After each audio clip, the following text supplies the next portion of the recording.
Hello, Daniel here, and welcome back to another one of my LG Smart TV how-to videos. I've done 3 or 4 of these sort of videos previously, and if you look in this playlist and my other videos, you'll find them. So in this video, I'm going to tell you how to reset your TV to its factory settings or reset them to default. Now, why do you need to do this? Well, you might need to do this if you're having problems with apps or things just not working properly and you want to restore the TV back to how it originally was, then you can try them again and it should fix it. There are obviously other reasons. You may just want to reset your TV because you've set settings up and you don't like them, sort of thing. But this is how you do it.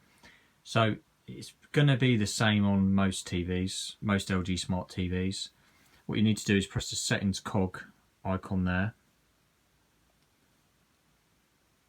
And on this TV we have some icons down the right hand side. So what we want to do is we want to go down to the bottom, because these are the general settings, advanced, and press OK.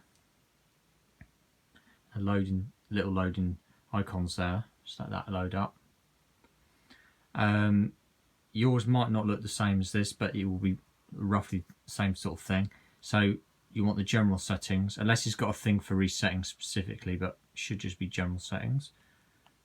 Let's go down to that then. We go across to it. These are obviously your general settings of your TV. And go all the way down to the bottom on this one.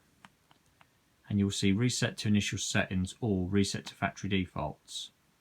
Then you press OK on that. It might ask you to confirm, just confirm it. What will happen is your TV will then reboot, reset it, and you're back from square one. But obviously bear in mind you'll have to reset the network settings and all that sort of stuff. Maybe easy just to uninstall an app if you're having a problem with it and reinstall it. I hope that helps. If you've got any questions, just ask me.